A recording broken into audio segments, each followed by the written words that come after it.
नमस्कार, स्वागत है आपका उत्तराखंड खबरनामा न्यूज़ में।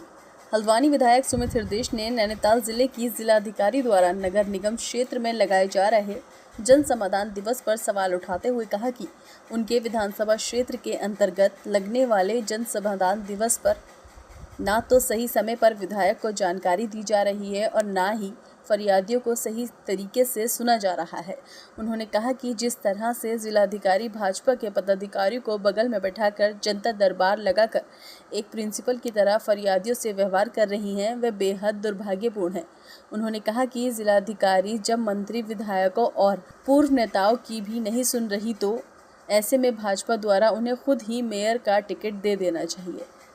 भाजपा को जिलाधिकारी को मेयर का चुनाव लड़ा देना चाहिए। यही नहीं, विधायक सुमित हृदयेश ने कहा कि इसी तरह के अधिकारी भाजपा की नैया डुबाएंगे और आने वाले विधानसभा चुनाव में ऐसे अधिकारियों के बदौलत बीजेपी का सुपड़ा साफ हो जाएगा। देखिए, ये जो नगर निगम के चुनाव से पहले ही ठीक, चलो वार्डों की याद आई, डीएम दरबार लग रहा है। पहली जो इनकी मीटिंग हुई उसकी तो मेरे को सूचना भी नहीं मिली कि वार्ड नंबर 1 से 10 तक की बैठक होनी है। दूसरी, जब वार्ड 10 से 20 की जब ये जनता दरबार की बात हुई तो एक शाम पहले हमारे जो नगर आयुक्त साहब हैं उनका व्हाट्सएप पे मुझे संदेश आया। अब तीसरी जो हुई, इसका एक दिन पहले वहाँ से पत्र आया और भारतीय जनता पार्टी के लोगों को हफ्ते भर पहले से पता है, 10 दिन पहले से कि कैंप कार्यालय लग रहा है, जनता दरबार लग रहा है। तो जिला अधिकारी महोदय अगर इतना ही भारतीय जनता पार्टी से उनका ऐसा प्रेम है और ऐसी नियोजित तरीके से वो उनके लिए कार्य कर रही हैं, तो मैं ये भी कहना चाहता हूँ कि यहाँ पे एक तरफ तो विधायक जितने हैं, मंत्री जितने, पूर्व मंत्री, वरिष्ठतम यहाँ पे भारतीय जनता पार्टी का नेतृत्व है, वो उनके सामने खुल के बात कह नहीं पाता है। कल भी मैं देख रहा था, व्यापारी बंधु ऐसा लग रहा था कि प्रिंसिपल के ऑफिस में खड़े हैं जिनकी दुकानें टूटनी हैं, उन पे भी अनर्गल दबाव बनाकर, जिनके और प्रतिष्ठान हैं उनको सीज़ करके, रेड करके, उन पर दबाव बनाकर उनसे ज़बरदस्ती साइन करवाया जा रहा है कि हम खुद स्वतः तोड़ लेंगे। तो ये तो गुंडागर्दी प्रशासन की तो चल रही है, वो तो साफ वही है।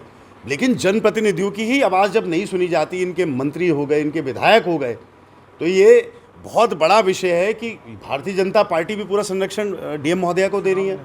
चुनाव भी नज़दीक है, तो मैं तो उनसे आग्रह यही करूँगा, इन्हीं को मेयर का टिकट दे दीजिए, डीएम मैडम को। यही बहुत अच्छी प्रत्याशी बनेंगी जब इन्हीं की सुननी है और कोई बोल भी नहीं सकता। मैं देख रहा था निवर्तमान मेयर साहब, हमारे बड़े भाई जोगिंदर पाल रौतेला जी भी, उनके बगल में बिल्कुल वहाँ पे ऐसा लग रहा था कि भाई साहब रजनीगंधा चबा के बैठे हुए हैं। बिल्कुल उन्होंने एक शब्द नहीं निकाला व्यापारियों के हित में, या कोई बीच में बात नहीं कही।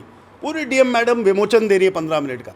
और वैसे भी जो भी फरियादी आते हैं, हमारे यहाँ भी बहुत लोग आते हैं, एक सम्मान से इंसान के साथ व्यवहार करना चाहिए। ठीक है, गलती हो सकती है, कमी हो सकती है, लेकिन ये एंड में जितने भी लोग हैं पब्लिक सर्वेंट हैं, हम लोग भी जन सेवा के लिए यहाँ पे आए, तो हम तो उस सम्मान से और उस व्यवहार से लोगों से बात करते हैं। कहीं ना कहीं इस व्यवहार की कमी हमने देखी है। और देखिए, 2027 का भी चुनाव आने ही वाला है, तो बहुत बड़ा योगदान इनका होगा। जब सुपड़ा साफ यहाँ भारतीय जनता पार्टी का होगा तो ऐसे अधिकारियों का बहुत बड़ा उसमें योगदान होगा।